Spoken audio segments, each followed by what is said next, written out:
बिहारी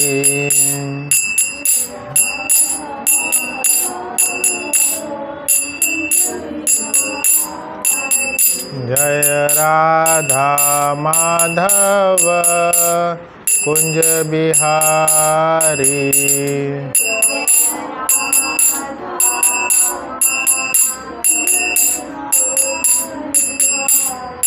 जय गोपीजन वल्लभ गिरिवरधारी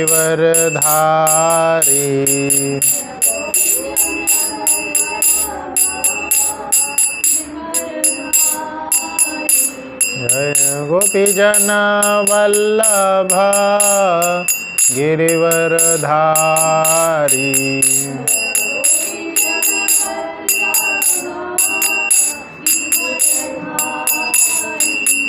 यशोदानंदन ब्रज जनरंजन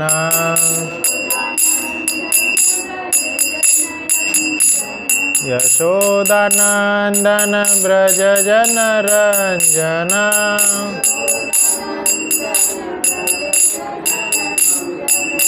यमुना तीरा वनचारी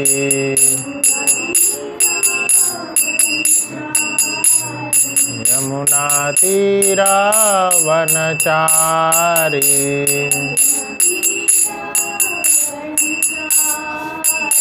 जय राधा माधव कुंज बिहारी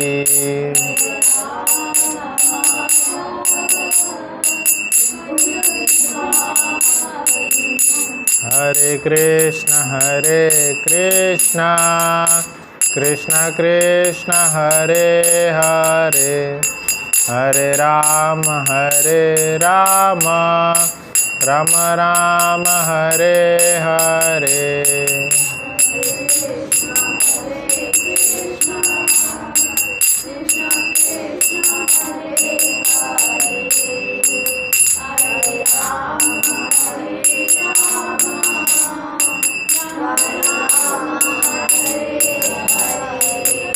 हरे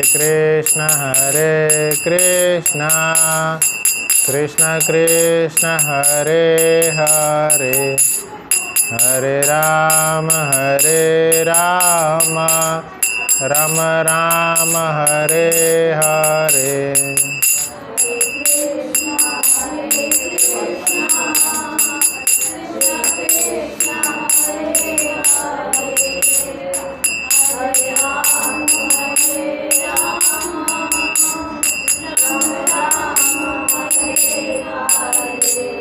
हरे कृष्ण कृष्ण कृष्ण हरे हरे हरे राम राम राम हरे हरे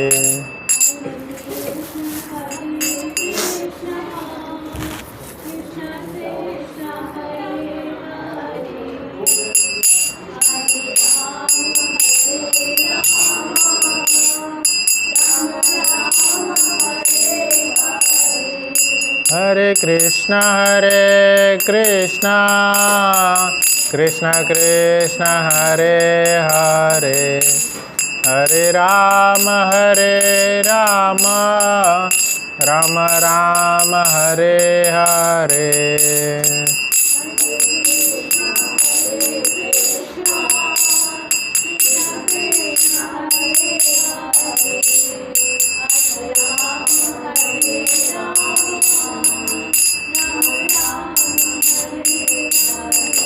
जय जगन्नाथ बलदेव सुभद्रा जय सुदर्शना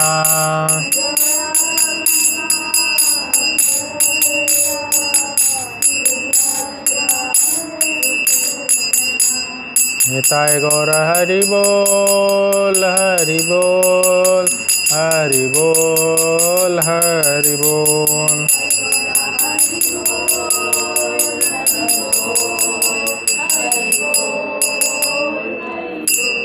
हरिनाम संकीर्तन की जय। श्रील प्रभुपाद की जय।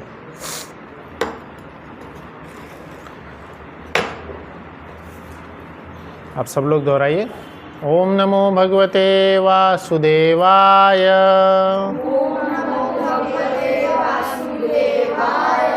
ओम नमो भगवते वासुदेवाय।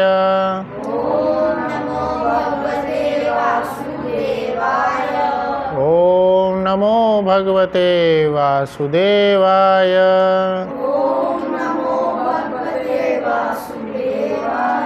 कृष्णाय वासुदेवाय नंदगोपकुमाराय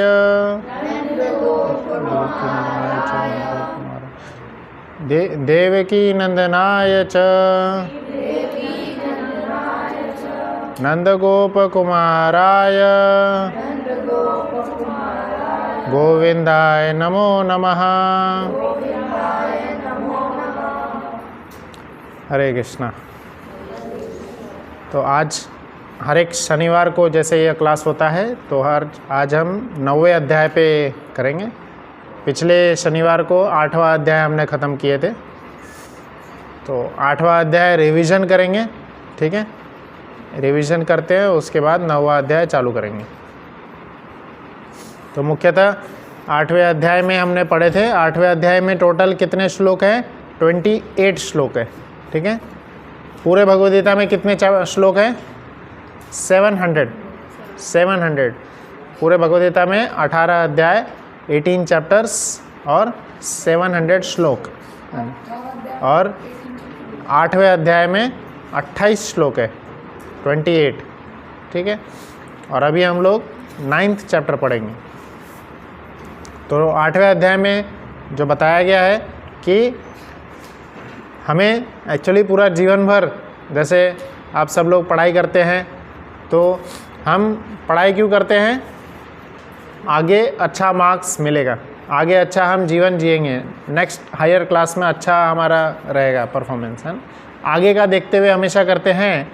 तो उसी प्रकार से अर्जुन जो है 8वें अध्याय के शुरुआत में यह प्रश्न किए थे कि मरणासन में हमें क्या करना चाहिए, ब्रह्म कौन है, आत्मा कौन है, हमारा उनसे संबंध क्या है, और मरणासन पे हमें क्या करना चाहिए, यह सब उन्होंने पूछे थे। जैसे डेथ, मृत्यु क्या होती है, इसके बारे में प्रश्न किए थे। तो हम साइंस में भी पढ़े हैं कि एवरी टाइम हमारा जो सेल है, हमेशा हम, जैसे हमारा सेल है, कभी कभी हमें चोट लग जाती है, एक्सीडेंट हो जाती है, तो एक्सीडेंट होने पे क्या होता है, फिर से हमारे नया सेल आ जाता है। फिर से कुछ समय के बाद, जैसे यहाँ पे चोट लग गई तो क्या होगा, यहाँ पे फिर वाइट ब्लड सेल्स आएंगे, रिकवर होगा, है ना, और थोड़े समय के बाद फिर से नया आ जाता है। तो इसका मतलब क्या हो रहा है, शरीर में नए सेल्स बनते रहते, अपने आप ही रिकवर हो गया ये, है ना। उसके ऊपर कुछ क्रीम लगाना पड़ता है, पर ज़्यादातर नहीं भी लगाए तो अपने आप रिकवर हो जाता है। तो इसका मतलब शरीर में पुराने सेल्स हमेशा मरते रहते हैं और नए सेल्स जन्म लेते रहते हैं। 7 साल, आफ्टर 7 ईयर्स हमारे बॉडी के सारे सेल्स जो है ख़त्म हो चुके होते हैं। We get a total new body. 7 साल के बाद हमारा पूरा नया शरीर प्राप्त हो जाता है। आप अपने 7 साल पुरानी फ़ोटो देखिएगा और अभी की फ़ोटो देखिएगा, है ना, और अभी का फ़ोटो सेव करके रखिएगा, 7 साल के बाद फ़ोटो देखिएगा। एवरी 7 ईयर्स, हर 7 साल के बाद हमारा शरीर पूर्ण रूप से बदल जाता है। तो यहाँ पे प्रश्न पूछ रहे थे, जब पूर्ण रूप से शरीर छोड़ना पड़ेगा, तब अगला जो शरीर प्राप्त होगा हमें, वो कैसा होगा और कौन से फैक्टर्स पे डिपेंड करता है। तो कृष्ण यहाँ पे बताते हैं सिंपल, जब हम शरीर छोड़ रहे होते हैं तब हम क्या स्मरण कर रहे होते हैं, व्हाट आर आवर मेमोरीज। जब हम शरीर छोड़ रहे होते हैं तब हम क्या स्मरण कर रहे होते हैं, हम क्या याद कर रहे होते हैं, इसी के ऊपर हमारा नेक्स्ट लाइफ जो है वो डिपेंड करता है। तो शरीर छोड़ते वक्त हम क्या स्मरण कर रहे हैं, लास्ट मोमेंट। अब बात यह है कि शरीर कब छोड़ेंगे हमें पता नहीं होता है तो हर पल हमारा स्मरण क्या होना चाहिए। तो चाणक्य पंडित एक महान पंडित हुए हैं, तो उन्होंने बताए हैं बाल्य अवस्था क्रीड़ासक्ता, बाल्य अवस्था में क्रीड़ा खेलने में ही पूरा समय निकल जाता है, ये गेम खेलेंगे, बाहर जाके वो गेम खेलेंगे, इधर समय, तो खेलने में जब पूरा समय गुजर गया तो बाल्यावस्था तो पूरा सोचने का जो भी था स्मरण वो खेलने में ही चला गया ये गेम खेलना है, उधर जाना है, इधर जाना है, इधर छुट्टी हो। फिर उसके बाद तरुण अवस्था, तरुण ही आ सकता, तरुण अवस्था में अडल्टहुड यंग एज में जब आएंगे तब उसके बाद तरुणी के प्रति आसक्ति रहेगी। और जो मॉडर्न है, मॉडर्न एज में क्या चल रहा है, सोशल मीडिया पे क्या चल रहा है, यही सब में आसक्त रह जाएंगे। फिर आगे बढ़ते हुए तो धन की आसक्ति रह जाएगी, धन में। तो अलग अलग जीवन के फेजेस में अलग अलग जगह पे हमारी आसक्ति होती है, पर बात यह है कि कब जीवन छूटेगा हमें पता ही नहीं। और नेक्स्ट लाइफ जो है हमारा आखिरी समय में क्या हमारी आसक्ति है, किसके साथ हमारा अटैचमेंट है, क्या हम सोच रहे हैं, इसी के बेसिस पे नेक्स्ट लाइफ मिल जाता है। तो अब यह जो ज्ञान खत्म हो रहा था, 8वां अध्याय जब खत्म हो रहा था, तो एक बहुत सुंदर सा श्लोक आता है, वेदेषु यज्ञेषु तपसु चैव दानेषु यत् पुण्यफलम यदितम। ये 8वें अध्याय का आखिरी श्लोक जो है 28वां श्लोक, अत्येति तत्सर्वमिदं विदित्वा योगी परम स्थायुमपेसि चाद्यम। तो इसमें बता रहे हैं वेदेषु, वेद, यज्ञ, वेद का पाठ करने से, यज्ञ का पाठ करने से, किसी प्रकार की तपस्या करने से, और यह सब करने के बाद हम जो अगर दान कर रहे हैं, यह सब करने से, दान कहीं कर रहे हैं, तो यह सब का जो फल है, यत् पुण्य फलम प्रदीतम, यह सब सिर्फ हमें पुण्य देता है। हम कहीं दान कर रहे हैं, हम कोई यज्ञ कर रहे हैं, हम कोई तपस्या कर रहे हैं, तो यह सब हमें अलग अलग प्रकार का पुण्य देगा। पुण्य और पाप, ये दो चीज़ें होती है, गुड डीड्स, बैड डीड्स, है ना। तो गुड डीड्स जो होंगे उसी प्रकार से हमारे क्या होते जाएंगे, एक्शंस होते जाएंगे। हम जो अच्छे कार्य करेंगे, जैसे एक बार जा कर के हमने कहीं जा कर के अगर मोमोज़ खाए, है ना, तो फिर क्या हो जाता है, हमें स्वाद अच्छा लग जाता है और फिर वो हमारे सबकॉन्शियस माइंड में स्टोर हो जाता है कि हाँ, उस जगह पे मैं जा कर के ये चीज़ खाया था तो वो बहुत अच्छा लगा था। अब अगली बार फिर से मन ही, एक्चुअली ये जो भी इच्छाएं स्टोर हो रही है, या कहाँ हो रही है, मन में स्टोर हो रही है। तो अगली बार मन फिर से उस जगह से हम गुजर भी रहे होंगे तो मन बोलेगा कि हाँ, यहाँ पे पिछली बार हम खाए थे, ये अच्छा लगा था, फिर से मन उसमें हमें प्रोत्साहन देगा, लालच हमें करेगा कि हाँ चलो फिर से चलेंगे वहाँ खाने के लिए, फिर से जाएंगे, है ना। तो इसलिए शरीर में, ये भगवद गीता में बताया जाता है, 3 लेवल होता है, एक शारीरिक लेवल, एक मानसिक लेवल, तीसरा आता है बुद्धि का लेवल, फिर चौथा है आत्मा का लेवल। तो जब तक हम बुद्धि से कन्विंस्ड नहीं होंगे, हम मन के बहकावे में आते चले जाएंगे और फिर एवरी टाइम जो है हम गलत डिसीजन लेते जाएंगे। हमारा मन उस समय ज़्यादा स्ट्रांग होना चाहिए, बुद्धि ज़्यादा स्ट्रांग होना चाहिए मन से। मन और बुद्धि अलग अलग चीज़ें। तो यहाँ पे अभी बता रहे कि यत् पुण्य फलम, ये जो भी हमारा प्रकार का जो भी डिसीजन ले रहे, हर डिसीजन हमारा अगला एक्शन डिसाइड करता है, हर डिसीजन। क्योंकि अगला डिसीजन लेते वक्त हम पिछले के बारे में सोचेंगे, पिछला हमने ये डिसीजन लिया था, फिर ये सही था या गलत था, अब ये डिसीजन लेना है कि नहीं लेना है।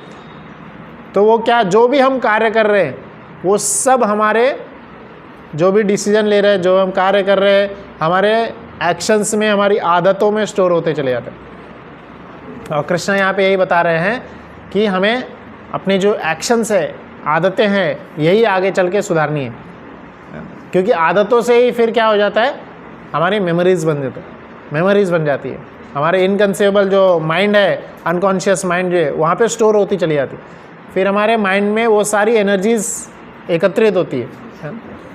तो यहाँ पे बता रहे हैं, स्मरण हमारा, ये सब जो कार्य कर रहे थे, यह सब सिर्फ पुण्य बढ़ाएगा, पर भक्ति ये सबसे परे है, यह सबसे परे है भक्ति।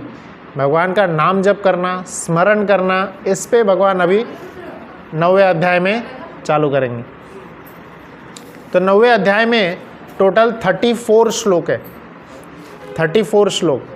अब जैसे ही यहाँ पे बात हो रही है कि पुण्य तो फिर भी नष्ट हो ही जाएगा, पुण्य नष्ट हो जाएगा, तो ऐसी क्या चीज़ है जो कि नष्ट नहीं होगी?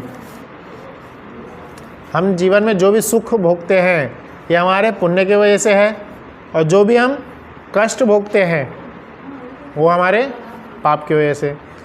तो पुण्य और पाप जो दोनों ख़त्म होने ही वाले। तो ऐसी क्या चीज़ है जो कि कभी नष्ट नहीं होगी? और इसको 9वें अध्याय में बताते हुए भगवान क्या बोले हैं, ये one of the top most ज्ञान है, सीक्रेट वाला ज्ञान है ना, बेस्ट, जो आज तक का नहीं दिया हुआ ज्ञान, अभी तक भगवान नहीं बोले हैं, ऐसा ज्ञान, ऐसा दिव्य ज्ञान यहाँ पे अभी देने वाले हैं। इसलिए इस अध्याय का शीर्षक है परम गुह्य ज्ञान। 9वें अध्याय का शीर्षक है परम गुह्य ज्ञान। भगवद गीता में टोटल है 18 अध्याय है ना। जैसे आप सैंडविच खाते हैं, सैंडविच सबको पसंद है ना। कौन कौन सा सैंडविच नाम बताइए? सैंडविच के भी अलग अलग नाम होते हैं ना। पहला हाँ टोमेटो सैंडविच, चीज़ सैंडविच, और ग्रिल्ड सैंडविच, और वेजिटेबल सैंडविच है ना। और कोई माता आप बनाते हैं? हाँ हाँ टोमेटो हो गए, हाँ मिक्स्ड वेज सैंडविच है ना। तो जैसे ही मैं इसलिए पूछ रहा था, सैंडविच के बारे में क्यों बात कर रहे हैं? प्रसाद में सैंडविच नहीं है, चिंता मत करिए। मैं एक अलग टॉपिक बता रहा था। तो क्या है, ये सब आपने जितने भी सैंडविच का नाम बताए, सैंडविच बनता कैसे है फाइनली? नीचे ब्रेड है, ऊपर भी ब्रेड का ही स्लाइस रहता है, बीच में जो स्टफिंग डाली जाती है उसके आधार पे उसका नाम बन जाता है। वेजिटेबल डाल रहे तो वेजिटेबल सैंडविच है, टोमेटो डाल रहे तो टोमेटो सैंडविच हो गया है ना। जो भी दो ब्रेड के बीच में डाल रहे हैं वो उसका नाम पड़ जाता है। तो इम्पोर्टेंट क्या है? ब्रेड इम्पोर्टेंट नहीं है, ब्रेड सैंडविच बोलते हैं, ब्रेड सैंडविच खा रहा हूँ, नहीं, ये नहीं बोलते है ना। हम क्या बोलते हैं? अंदर का जो स्टफिंग है, तो बीच वाला पार्ट जो स्टफिंग है वो बहुत ज़्यादा इंपॉर्टेंट होता है। तो वैसे ही 18 अध्याय में टोटल 18 अध्याय है ना। स्टार्टिंग का जो पार्ट है वो ब्रेड है, ऊपर वाला।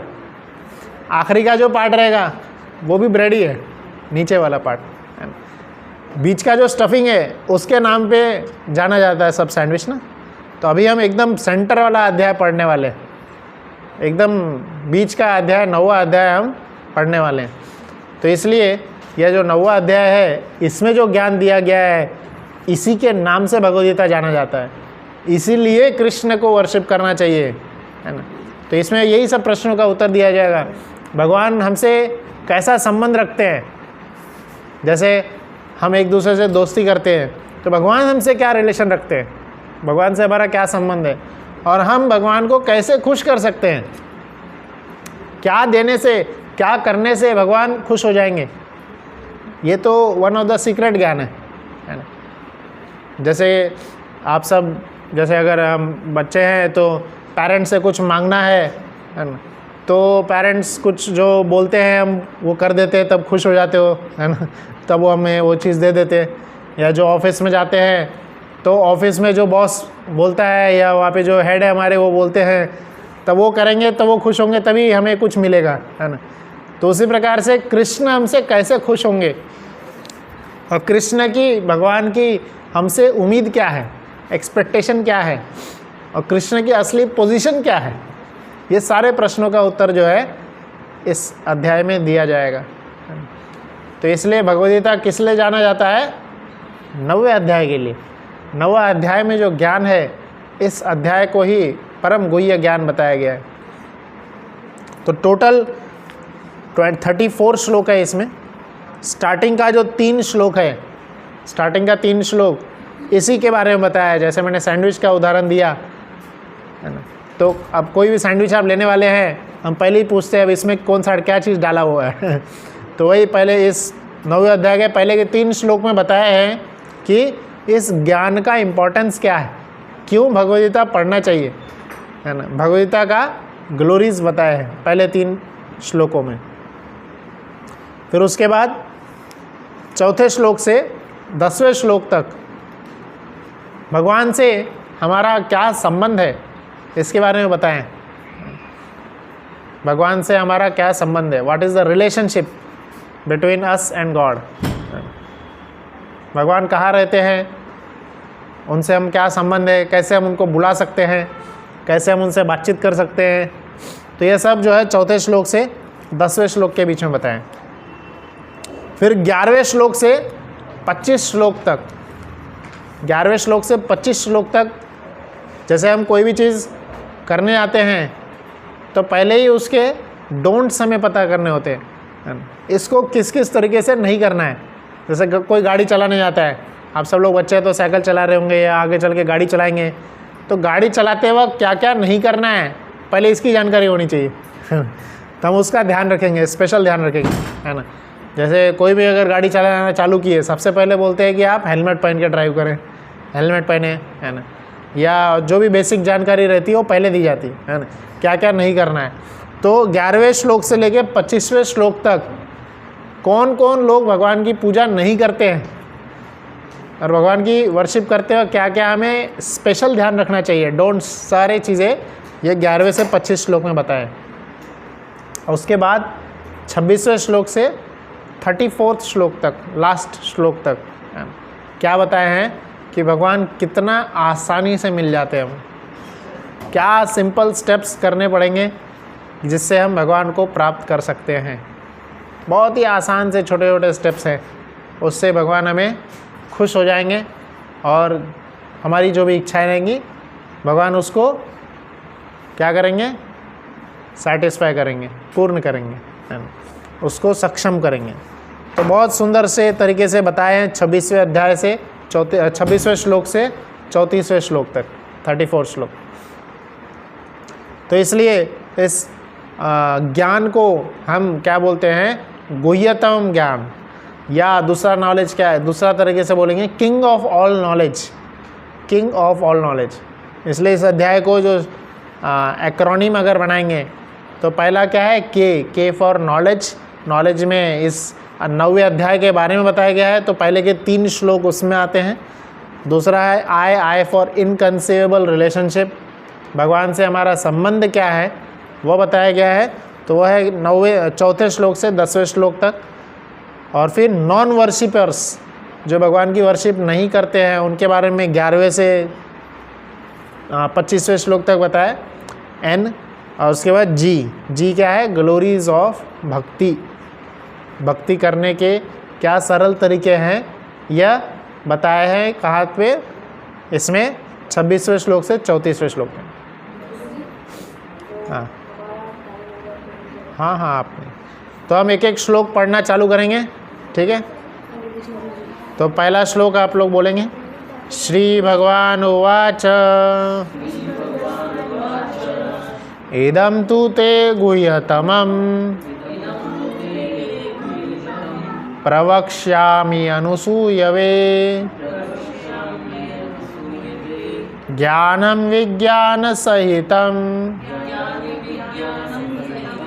यज्ञात्वा मोक्ष्यसे अशुभात्। तो यहाँ पे बहुत सुंदर रूप से बता रहा है, श्री भगवान वाच। सबसे पहले जब भी व्यासदेव जी कृष्ण के बारे में बताना चालू करते हैं या कोई श्लोक कृष्ण बोल रहे हैं, फिर वहाँ पे क्या आ जाता है, श्री भगवान वाच तो उसी से हमें पता चल जाता है। और इस अध्याय में इसके ऊपर और अच्छे से बताएंगे कि कौन बोल रहे हैं श्लोक, है ना। हमेशा हमें याद रहना चाहिए, कोई नॉर्मल व्यक्ति नहीं बोल रहे हैं, है ना। श्री भगवान वाच, श्री युक्त भगवान, श्री अर्थात लक्ष्मी जी, श्री अर्थात ज्ञान, श्री अर्थात ऐश्वर्य, श्री अर्थात नेम फेम, श्री अर्थात बल, इन सभी से जो युक्त हैं परम भगवान श्री कृष्ण जो हैं, पूर्ण पुरुषोत्तम भगवान, जिनका ब्रह्मा जी गुणगान करते हैं।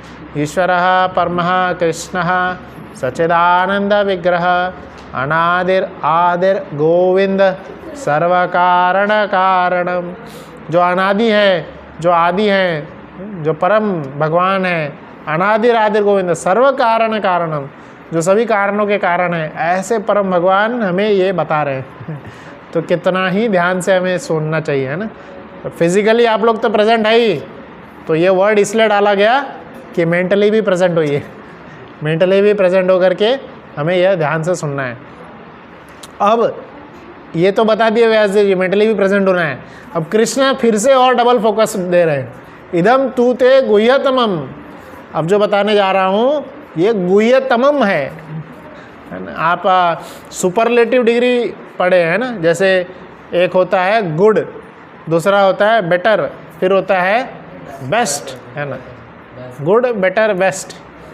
तो ये क्या होता है, नॉर्मल इंग्लिश में अगर हम देखेंगे पढ़ेंगे तो क्या होता है, अलग अलग डिग्रीज होते हैं बताने के। तो उसी तरह यहाँ पे क्या है, पहला लेवल जो होता है गुह्य, कोई सीक्रेट ज्ञान बता रहे हैं तो गुह्य ज्ञान है। गुह्य ज्ञान मतलब सीक्रेट है। तो गुह्य ज्ञान बोलने से भी समझ में आ जाता है कि हाँ ये सीक्रेट नॉलेज है ना। तो हम जैसे कोई सीक्रेट है नॉलेज होता है, जैसे कोई पैसे कहाँ रखे हैं, या मैं घर जा रहा हूँ घर की चाबी कहाँ रखी है ना, या ऐसे कोई सीक्रेट नॉलेज एकदम धीरे से बताते हैं, है ना, और सिर्फ अपने ही बंदों को बताते हैं, अपने ही लोगों को बताते हैं। तो उसी प्रकार से यहाँ पे भगवान गुह्य नहीं बता रहे, सीक्रेट नॉलेज नहीं है ये। क्या है, गुह्य के बाद क्या होता है, अगला लेवल क्या है, गुह्यतर। अगला लेवल है गुह्यतर। गुह्य से बड़ा शब्द होता है गुह्यतर संस्कृत में, पर ये गुह्यतर भी नहीं है। कृष्ण क्या बताए हैं, गुह्यतमम गुह्यतमम। गुह्यतमम में भी गुह्यतम होता है और गुह्यतमम एक अलग होता है। तो गुह्य सीक्रेट नॉलेज है, गुह्यतर अर्थात सीक्रेट का भी सीक्रेट है, बहुत ज़्यादा सीक्रेट है, उसमें भी गुह्यतम, और उसमें भी पॉइंट डाल दिए सुपरलेटिव डिग्री, सुपरलेटिव डिग्री। तो बहुत ही ज़्यादा सीक्रेट वाला ज्ञान बता रहे हैं अर्जुन को। 9वें अध्याय का पहला श्लोक है ना, इदम तू ते गुह्यतमम। तो ये जो बताने वाले हैं बहुत ज़्यादा हमें ध्यान से इस अध्याय को पढ़ना है। यह अध्याय में बहुत ही ज़्यादा डिटेल में हमें जानना है ना। एक एक श्लोक बहुत ज़्यादा इम्पॉर्टेंट है। प्रवक्ष्यामि अनुसूयवे, प्रवक्ष्यामि मतलब कह रहा हूँ, और अनुसूयवे मतलब ईर्ष्या न करने वाले लोग। तो इस टॉप मोस्ट सीक्रेट ज्ञान को कौन सुनेगा, या कौन इसको सुनने के लायक है, या एक तरह से इसका मीनिंग ऐसा है, क्योंकि भगवद्गीता तो हम सबको बांटते हैं। हम तो भगवद्गीता में स्टेशन पे जा जा के, रोड पे जाके, दुकानों में जाके, सबके घर घर में जा जा के बांटते हैं। और आज के दिन इस्कॉन की वजह से हर घर में भगवद्गीता है ना। अलग अलग, जैसे हम पहले सुने थे कि नालंदा यूनिवर्सिटी में जला दिया गया था किताबें, है ना। तो अगर वो किताबें हर घर में होती तो ज्ञान नष्ट होता? नहीं होता कितना जलाते बैठते हर घर में वो किताबें। पर आज वही परिस्थिति है ना। आज तो है ना, पहले नालंदा में तो सिर्फ सारा ज्ञान एक ही जगह पे था, नालंदा यूनिवर्सिटी में इसलिए जला दिए उन्होंने। क्या सोचे, हमने भारतीयों का धर्म नष्ट कर दिए। जैसे कुछ लोग सोचते हैं कि मंदिरों में जाकर के अगर हम आइडल को तोड़ देंगे तो इनका धर्म भ्रष्ट हो गया तो ऐसे लोगों के लिए क्या है, प्रचार करना चाहिए। ऐसे लोगों का मनोबल कैसे टूटेगा, प्रचार करना चाहिए। इसलिए श्रील प्रभुपाद जी के एक किताब में लिखे हैं कि इस्कॉन अगर किसी दिन सरकार बदल गई, पूरी नास्तिक सरकार हो गई, तो क्या इस्कॉन बंद हो जाएगा? नहीं होगा बंद, है ना। क्योंकि क्या है, प्रभुपाद जी ने सारा ज्ञान इस किताब में डाल दिए, है ना। हर जगह ये इतना डिस्ट्रीब्यूट कर दिए है कि फिर से चालू हो जाएगा, फिर से चालू हो जाएगा। तो इसलिए जब हर जगह डिस्ट्रीब्यूट हो चुका है तो इसमें सीक्रेट क्या रह गया? क्या सीक्रेट रह गया? हर एक जगह, हर घर घर में गीता है, और गोरखपुर भी वाले भी बांटते रहते हैं। तो ये श्लोक तो, उस गीता में भी श्लोक तो सब जगह सेम ही है ना। जैसे कुरान होता है, बाइबल होता है, उसमें रिवाइज एडिशन आते रहते हैं यहाँ कृष्ण बार बार प्रकट नहीं होते, एक ही बार जो प्रकट हुए वही ज्ञान दिए और वही हर बार चल रहा है। तो क्या इसमें सीक्रेट है? तो यही है अनुसूयवे।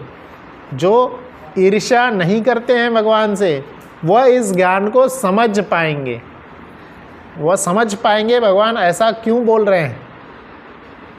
जब वही लोग समझ पाएंगे, बाकी और कोई समझ ही नहीं पाएगा। बाकी उन लोगों के ऊपर बाउंसर जाएगा मतलब उनका कैसा है, पढ़ने पे भी उनके लिए क्या हो जाएगा, काला अक्षर भैंस बराबर रहेगा वो भगवद्गीता पढ़ रहे होंगे बट फिर भी उनको कुछ नहीं समझेगा। क्यों? क्योंकि वो भगवान से ईर्ष्या करते। तो इसका अर्थ यह आता है, अगर हमें भगवद्गीता पढ़नी है, अगर भगवद्गीता समझनी है, अगर कृष्ण हमें क्या कहना चाह रहे हैं अर्जुन के द्वारा समझना है, तो सबसे पहले क्या करना होगा? भगवान से, कृष्ण से प्रेम जागृत करना होगा, है ना। जिस प्रकार से एक बच्चा जो है, माँ उससे कितना प्रेम करती है, एक बच्चा तभी समझ पाएगा जब वह माँ से सिर्फ पैसे की डीलिंग नहीं रखता है माँ के बारे में समझता है, माँ को जानता है, माँ को समझ रहा है कौन है, माँ ने कितना त्याग किया है, माँ मेरे बारे में कितना सोचती है।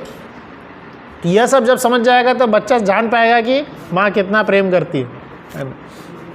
पर अगर माँ से सिर्फ यही संबंध रख रहा है, हाँ इनको सिर्फ पैसे चाहिए, इनको बुढ़ापे में सहारा चाहिए, है ना, ये सब मतलब डीलिंग चाहिए, मुझसे पैसे डीलिंग चाहिए, तो फिर वो क्या है? ईर्ष्या रख रहे हैं।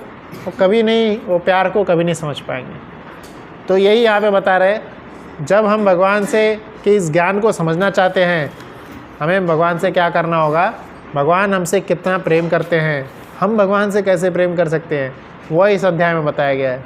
भगवान के ऐश्वर्य ज्ञान के बारे में बताया गया है। भगवान कौन है, उनको हम कैसे देख सकते हैं, वो सब बताया गया है। इसलिए ये गुह्यतमम ज्ञान है, और ये वही लोग समझ पाएंगे जो ईर्ष्या नहीं करते भगवान से जो ईर्ष्या करते हैं या भगवान से कुछ चाहते हैं, हमेशा भगवान के सामने डिमांड की लिस्ट रखते हैं, वो यह ज्ञान को नहीं समझ पाएंगे, कभी नहीं समझ पाएंगे। इसलिए भगवद्गीता में, शास्त्र में कृष्ण की ओर जाने के 4 लेवल बताए गए हैं।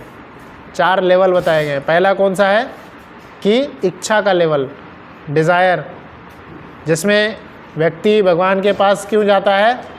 ये मेरी इच्छाएं हैं, है ना, ये पूरी कर दो, इतना नारियल फोड़ूंगा, ये धाम चले जाऊंगा, इधर नंगे पाँव चले जाऊंगा तो भगवान के सामने बिजनेस का प्रपोजल रखते हैं कि आप मुझे ये दो, मैं आपके लिए इतना करूंगा। हम भगवान के लिए नहीं भी करेंगे ना, डजेंट मैटर कितने सारे हम क्या है, हम खुद ही एनालाइज भी अगर करेंगे। हम कहाँ बैठे आज? साहिबाबाद क्षेत्र है, ये जाना जाता है राजेंद्र नगर साहिबाबाद क्षेत्र, है ना। तो ये कहाँ है? दिल्ली में पड़ता है, गाज़ियाबाद में, दिल्ली में, यूपी में, इंडिया में, है ना। पूरे अगर हम देश के नज़र से भी देखें, हु आर वी एक बिंदु मात्र भी नहीं है, बिंदु भी हमारे सामने बड़ा हो जाएगा बिंदु से भी छोटे हैं। पर फिर भी हम अपने ईर्ष्या घमंड के से क्या समझते हैं कि हमें भगवान के लिए कुछ करेंगे तो भगवान बहुत प्रसन्न होंगे, है ना। भगवान को कुछ फ़र्क नहीं पड़ता, डजेंट मैटर।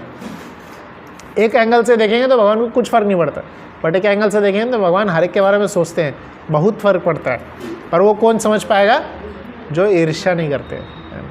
तो वही भगवान के ऐश्वर्य और ज्ञान और प्रेम को समझ पाएंगे। तो पहला लेवल क्या है? जब हम भगवान से कुछ मांगने जा रहे हैं, वो बहुत ही निम्न कोटि का लेवल है। जैसे दूसरे धर्म में बताया जाता है, दूसरे मान्यताओं में बताया जाता है, if you will not do this god will send you to hell. अरे भगवान कोई ऐसा लाठी लेके नहीं बैठे हैं कि अरे उसने ऐसा नहीं किया, भेजो इसको हेल में, भेजो भेजो भेजो और भगवान से कुछ प्रसन्नता हो रही है कि वो हेल में जा रहा है। भगवान को बहुत दुख होता है जब कोई भी जीवात्मा उनसे दूर जाते हैं, बहुत दुख होता है। भगवान कई सारे प्रयास करते हैं उस जीवात्मा को वापस लाने का, कई तरीके से वापस लाने का प्रयास करते हैं। नहीं भी मान रहा है ना, उसके साथ अंतिम समय तक रहते हैं, हमेशा उसके साथ रहते हैं। दूसरे शरीर में भी चला जाएगा, कृष्ण ही है उसके साथ हमेशा। ये शरीर नहीं, अगले शरीर में इंतज़ार करेंगे, अगले में, है ना, पर इंतज़ार करते रहते हैं कृष्ण हमेशा। तो कृष्ण से ज़्यादा प्यार करने वाला हमसे कोई नहीं मिलेगा पर ईर्ष्यालु लोग नहीं समझ पाएंगे। तो डिज़ायर से ऊपर उठ करके हमें एक लेवल अगला आता है, ड्यूटी का लेवल आता है, जिसमें जो एक ऐसे लेवल आ जाता है जिसमें लोग समझते हैं कि अरे इतना सारा ऑक्सीजन, इतना सारा लाइट, इतना सारा चीज़ हमें फ्री में मिल रहा है, कुछ तो कृतज्ञतावश हमें जा कर के ग्रैटिट्यूड हमें व्यक्त करना चाहिए, थैंक यू बोलना चाहिए भगवान के पास जा कर के। दिन भर सुबह से शाम हम काम करते हैं, तब जा कर के हमें जो है, आप जो लोग जॉब करते जानते हैं, लोग जो बिज़नेस करते हैं, इतना मेहनत करने के बाद में थोड़ा सा पैसा मिलेगा। हाँ, बड़े 2 लाख 4 लाख जितना भी मिले थोड़ा सा मिलेगा, पर कितना, इतना मेहनत करने के बाद, इतना काम, पूरा महीना भर काम करने के बाद थोड़ा सा कुछ मिलेगा। पर भगवान इतना सब कुछ दे दे रहे इतना सब कुछ फ्री में दे दे रहे। हमने तो कभी मांगे नहीं, भगवान सनलाइट दो मुझे चाहिए, मांगे जाके ऑक्सीजन दो चाहिए मुझे, कृष्ण दे दे रहे ना, कुछ नहीं मांग रहे।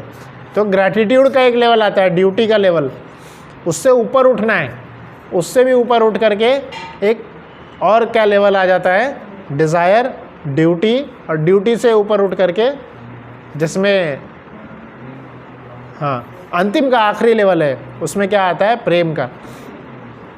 तब ऐसे स्तर पे जो भक्त पहुंच जाते हैं वो भगवान के पास ना कुछ मांगने जाते हैं, ना कुछ ड्यूटीवश जाते हैं, बस प्रेमवश जाते हैं कि आज मेरे कान्हा कैसे दिख रहे होंगे, आज जगन्नाथ जी कैसे दिख रहे होंगे, आज उन्होंने कौन सी पगड़ी पहनी होगी, आज वो क्या कर रहे हैं, है ना। प्रेमवश जाते हैं, रोज़ जाते हैं, रोज़, है ना।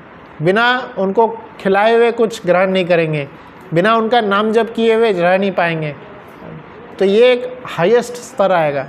और ऐसे कौन लोग होते हैं, अब जब हम इस स्तर पे पहुंच जाते हैं तब हम थोड़ा सा अपने बारे में समझ सकते हैं कि हाँ यह ज्ञान अब हम मुझे समझ में आएगा, क्योंकि तब हम ईर्ष्या के परे हो जाते हैं। फिर भी थोड़ी बहुत आ ही जाएगी ईर्ष्या, पर फिर भी हम इसमें आ जाते हैं। तो अब उस क्राइटेरिया पे जो पहुंच चुके हैं उनके लिए यह अध्याय है। इसलिए मैं इतना बताया क्योंकि 9वां अध्याय जो है इसी के नाम से भगवद्गीता जाना जाता है, जैसे वेजिटेबल के नाम से वेजिटेबल सैंडविच जाना जाता है तो अंदर की स्टफिंग इंपॉर्टेंट है, इसलिए 9वां अध्याय बहुत ज़्यादा इंपॉर्टेंट। अंतिम में भी बताया ज्ञानम विज्ञान सहितम यज्ञ ज्ञात्वा मोक्ष से अशुभात। तो इसमें ज्ञान भी है, ज्ञान के बारे में, विज्ञानम सहितम दोनों बोल दिए भगवान, ज्ञान भी बोले विज्ञान भी बोले। ज्ञान क्या है, जैसे करताल है, ये जो करताल है इसको बजाना, इसको ऐसे ऐसे बजाना है, 1 2 3 1 2 3, ये ज्ञान है, सिंपल नॉलेज है ये। पर विज्ञान क्या है, विज्ञान अर्थात इसको मैं क्यों बजा रहा हूँ, कैसे बजाना है, मतलब इसका उद्देश्य क्या है बजाने का। इसका उद्देश्य ये नहीं है कि हाँ भाई 10 लोगों को प्रसन्नता करने के लिए, 10 लोगों के इंप्रेशन बजाने के लिए, या मुझे आता है दिखाने के लिए, है ना। तो यह विज्ञान अर्थात मैं यह जो भी कार्य कर रहा हूँ उसका उद्देश्य सिर्फ और सिर्फ क्या है, मेरे कृष्ण को प्रसन्न करना है। कि कृष्ण की प्रसन्नता ही एकमात्र हमारे हर कार्य का उद्देश्य होना चाहिए। यह अगर कृष्ण को नहीं अच्छा लग रहा है हम नहीं करेंगे, तो यह क्या है, विज्ञान हो गया। तो ज्ञान विज्ञान सहितम, यह सारा ज्ञान मिला लेंगे तो भी इस ज्ञान के बराबर नहीं है जो गीता में बताया गया है। यह ज्ञात्वा मोक्ष से अशुभात, यह जानने के बाद मोक्ष जो है हम समझ सकते हैं वह हमें प्राप्ति होगी। तो दूसरा श्लोक देखेंगे, राज विद्या राज गुह्यम पवित्रमिदम उत्तमम प्रत्यक्ष अवगमम धर्म्यम सुसुखम कर्तुम अव्ययम। तो इसमें इस श्लोक में भक्ति और इसके बारे में और ज़्यादा डिटेल में बताते हुए बता रहे क्या है, राज विद्या, यह जो ज्ञान है भगवद्गीता का ज्ञान, कृष्ण से जीवात्मा का संबंध का ज्ञान जो है, यह क्या है, राज विद्या है, किंग ऑफ ऑल नॉलेज। यह सभी विद्या का स्रोत है, सबसे ऊपर है। राज गुह्यम, बहुत ही ज़्यादा सीक्रेट है, सीक्रेट्स में भी टॉप मोस्ट सीक्रेट है। पवित्रम इदम उत्तमम, बहुत ज़्यादा पवित्र ज्ञान है ये। और प्रत्यक्ष अवगमम धर्म्यम, यह ज्ञान को जो पालन करेगा, और पालन करने का जो तरीका है, क्या बोल रहे हैं, प्रत्यक्ष अवगमम, यह ज्ञान को खुद ही आप पालन करके देखिए, बहुत ही सिंपल है। खुद ही व्यक्ति इसको महसूस कर सकता है कितना इम्पोर्टेंट और कितना सरल है ये। प्रत्यक्ष अवगमन मतलब खुद ही प्रैक्टिस करके देखिए, है ना। पहले इस्तेमाल करें फिर विश्वास करें तो पहले इस्तेमाल करिए आप, प्रत्यक्ष खुद से देख लीजिए कितना आसान है। और भगवान खुद ही बोल रहे क्या है, सुखम भी नहीं बोले, सुसुखम, बहुत ही सुखदायी है ये भक्ति का यह मार्ग, बहुत ही सुखदायी है। सुसुखम कर्तुम अव्ययम, हमारे सभी प्रकार के जीवात्मा इसको आसानी से प्रैक्टिस कर सकते हैं। सुसुखम कर्तुम अव्ययम, बहुत ही आसान है यह प्रैक्टिस करना भक्ति का मार्ग। तो इसलिए इस अध्याय में बताया, इस श्लोक में बताया। और इसके ऊपर प्रभुपाद जी हम देख सकते हैं बहुत बड़ा तात्पर्य दिए हैं, बहुत बड़ा, 3 से 4 पेज का तात्पर्य है। तो इसके आखिरी वाला जो हम देखेंगे, आखिरी तात्पर्य का मतलब तीसरे श्लोक पे जब पाएंगे, उसके 3 पैराग्राफ पीछे में, तो उसमें प्रभुपाद जी लिख रहे हैं, सुसुखम का शब्द के ऊपर बहुत ज़्यादा स्ट्रेस देते हुए बोल रहे हैं, भक्ति योग अत्यंत सुखकर सुसुखम होता है, ऐसा क्यों? कैसे भक्ति योग बहुत सुसुखम है, बहुत ही आसान है? तो यहाँ पे बता रहे हैं, क्योंकि भक्ति में श्रवणम कीर्तनम विष्णु रहता है, जिससे मनुष्य भगवान की महिमा के कीर्तन को सुन सकता है या प्रामाणिक आचार्यों द्वारा दिए गए दिव्य ज्ञान के दार्शनिक भाषण सुन सकता है। मनुष्य केवल बैठे रहकर सीख सकता है, ईश्वर को अपितु अच्छे स्वादिष्ट भोजन का उच्छिष्ट खा सकता है। प्रत्येक दशा में भक्ति सुखमय है। तो यहाँ पे प्रोसेस भी श्रील प्रभुपाद जी बहुत सुंदर बता रहे हैं। भक्ति में क्या ही करना होता है, भगवान को प्रसन्न करने का, भक्ति करने का जो सबसे सरल और फर्स्ट स्टेप जो है, क्या बता रहे हैं? श्रवणम कीर्तनम विष्णु, सुनना है बस। परीक्षित महाराज अंतिम समय में पूछे, अंतिम समय में देह त्यागते सबसे इम्पोर्टेंट कार्य क्या करना है? कई सारे ऋषिगण बोल रहे थे आप जाके तपस्या करिए, यज्ञ करिए, दान करिए, है ना। सुखदेव गोस्वामी आकर के क्या बोले, कुछ मत करो, चुपचाप बैठ के सुनो। तो यह जो प्रोसेस है वैसे देखेंगे बहुत आसान है, चुपचाप बैठना है, सुनना है। सुनने मात्र से भक्ति होती है, सुनने मात्र से हम भगवान के बारे और दिव्यता को जानते हैं, समझते हैं, शरणागत होते चले जाते हैं। हमारा सारा भूख प्यास सब खत्म हो जाता है ना। परीक्षित महाराज पूरा 7 दिन बैठ के सुने। 7 दिन में सुखदेव गोस्वामी कई बार उनको पूछे भी, भूख प्यास तो नहीं लग रही ना, आप जाके थोड़ा ब्रेक लेके आ जाइए। तो परीक्षित महाराज बोलते हैं नहीं, भूख नहीं लग रही है, प्यास नहीं लग रही। पूरा भागवतम सुनाते हैं सुखदेव गोस्वामी 3 बार उनकी परीक्षा लिए। एक बार ऐसा आता है जब 10वां स्कंद शुरू हो रहा था, परीक्षित महाराज को 10वां स्कंद सिर्फ 2 श्लोक में बता के ख़त्म कर दिए। पूरी कृष्ण लीला 2-3 श्लोक में बता के ख़त्म। परीक्षित महाराज बोले ये क्या हो गया, ऐसा क्यों किए? मुझे पूरा डिटेल में सुनना है, पूरा डिटेल में, है ना। तो उनको लगा कि भूख प्यास लग रही होगी तो थोड़ा शॉर्ट में बता देते हैं, तो नहीं, क्या है पूरा डिटेल में सुने। तो सुनना, श्रवण करना, भगवान के बारे में जानना, भगवान की इतनी सारी सुंदर सुंदर लीलाएं हैं, यह सब के बारे में सुनने मात्र से भक्ति होती है। और दूसरा क्या बोल रहे प्रभुपाद जी, उनको उच्चिष्ट, भगवान का उच्चिष्ट जो है, भगवान का प्रसाद जो है वो ग्रहण करना। भगवान की गुणगान सुनो, उनका कीर्तन करो, और जब थक गए तब प्रसाद पाओ। तो इस तरह से कितना सुखम है, सुसुखम कर्तव्य, इतना आसान है भगवान की भक्ति करना। तो यही जो है क्या है, गुह्यतम ज्ञान है। इसी का और डिटेल में इस अध्याय में बताया जाएगा। 3रा श्लोक पढ़ेंगे। अश्रद्धान पुरुषः धर्मस्यास्य परन्तप अप्राप्य माम निवर्तन्ते मृत्यु संसार वर्तमनि।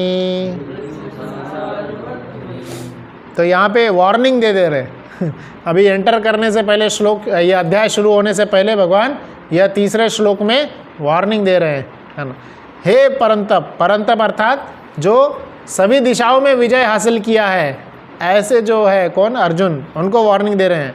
जो लोग भक्ति में श्रद्धा नहीं रखते, पहले श्लोक में क्या बोले, अनुसूयवे, यह ज्ञान उनके लिए है जो ईर्ष्या नहीं रखते हैं। अभी 3रे श्लोक में फिर से 2 ही श्लोक हुआ है, 3रे श्लोक में फिर से वार्निंग दे रहे हैं, है ना। अश्रद्धाना, जिसका भगवान पे श्रद्धा नहीं है वो पहले ही क्लास छोड़ के चले जाएं उनके लिए क्लास नहीं है। तो यह ज्ञान शुरू करने से पहले, यह बात बताने से पहले ही भगवान बता दे रहे हैं, है ना। अगर आपको विश्वास नहीं है मुझ पे तो चले जाओ, ठीक है कोई चिंता की बात नहीं है ना।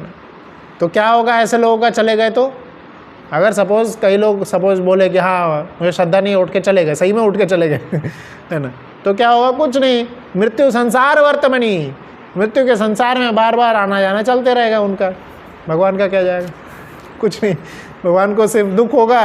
और जैसे एक पिता को तिरस्कार करके अगर पुत्र बाहर चला गया तो पिता को क्या होता है, दुख होता है, पर पिताजी उनके लिए सारी फैसिलिटीज़ प्रोवाइड फिर भी कर देते हैं, किसी दूसरे के द्वारा अरेंज करवा देते हैं।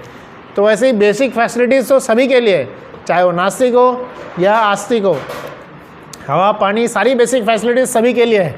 भगवान सभी के हृदय में परमात्मा के रूप में है, नास्तिक के रूप में भी, नास्तिक के हृदय में भी भगवान ही है, उसको भी जो सोच विचार आ रहा है भगवान ही दे रहे हैं। पर क्या होगा, वो मृत्यु संसार वर्तमनी, सिर्फ इतना ही रहेगा, वो मृत्यु के संसार में, इस संसार में बार बार अवगमन उसका चलते रहेगा। अगर भगवान पे श्रद्धा नहीं है तो बस इतना लॉस होगा हमारा क्या होगा कि बर्थ डेथ साइकिल हमारी रुकेगी नहीं, चलते रहेगी। और अगर भगवान पे विश्वास है तो अगला अध्याय हम पढ़ते हैं आगे के इसमें और डिटेल बताएं, तो बर्थ डेथ साइकिल हमारा रुक सकता है। अप्राप्य माम निवर्तन्ते, जिनका श्रद्धा नहीं है भगवान पे तो उनके लिए बताया है कि वो मृत्यु संसार में बार बार चलते चले जाएंगे।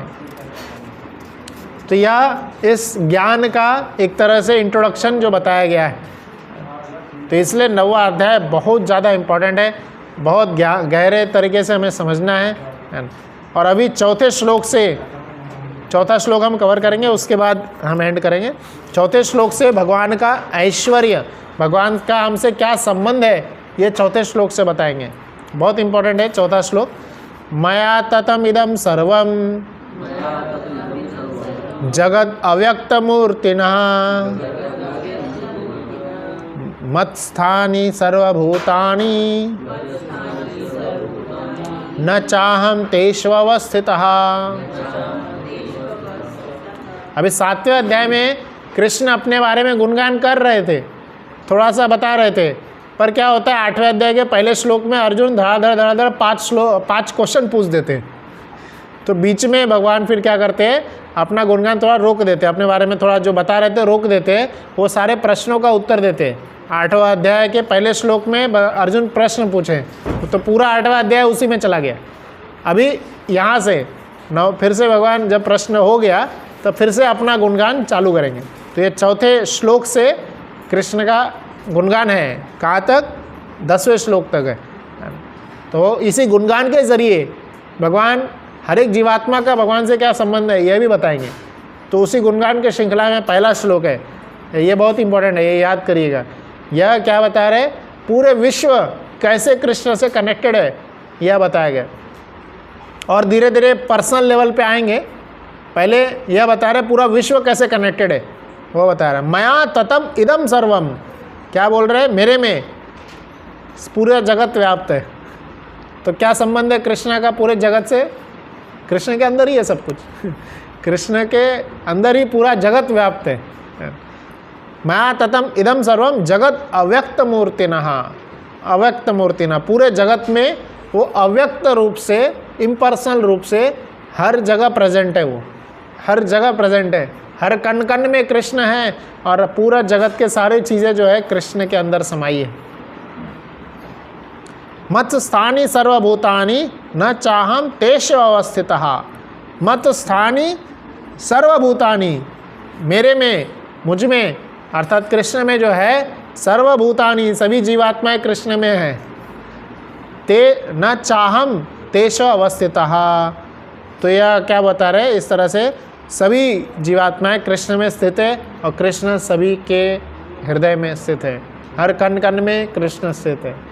कितना स्ट्रांग बॉन्डिंग है ना, सब प्रकार का। अभी क्या बताए थे, जो भगवान पे श्रद्धा नहीं रखते हैं वो पहली क्लास से उठ के चले जाएं, वो क्या है, मृत्यु संसार वर्तमनी है ना, वो मृत्यु संसार में बार बार आते रहेंगे, पर भगवान उनसे भी संबंध नहीं छोड़ेंगे। अभी बता रहे ना इस श्लोक में, अगले श्लोक में बता दिया, उनको मैं छोड़ूंगा नहीं उनके हृदय में मैं हूँ, सभी के साथ संबंध है, बट कैसा है, वो संसार में बार बार आते रहेंगे क्योंकि श्रद्धा नहीं है उनको, विश्वास नहीं है।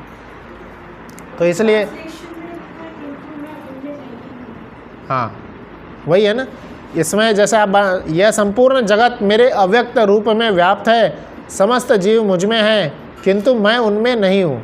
अर्थात कि इसका मतलब एक तरह से उद्देश्य बताने का है कि समस्त जीव कृष्ण के अंदर है, जैसे मुख यशोदा जी को बताए थे, यशोदा जी ने कृष्ण को मुख खोलने के लिए बताए थे, तो क्या देखी थी यशोदा कि जब वो मिट्टी खाने की जो लीला हुई थी तो क्या देखी थी कि कृष्ण उनके मुख में पूरा विश्व दिख रहा था, और पूरा विश्व के साथ में वो क्या देख रहे थे, सभी ब्रह्मांड, सभी सितारे, सब कुछ है साथ में। ये भी दिख रहा था कि स्वयं यशोदा भी कृष्ण के अंदर ये लीला देख रही है, कृष्ण के मुख के अंदर यशोदा अपने आप को देख रही थी।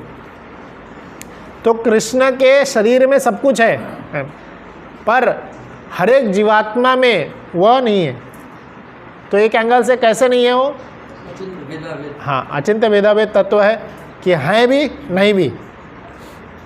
और नहीं है कैसे? क्योंकि कृष्ण अपने रूप में नहीं है, विष्णु के स्वरूप में है ना।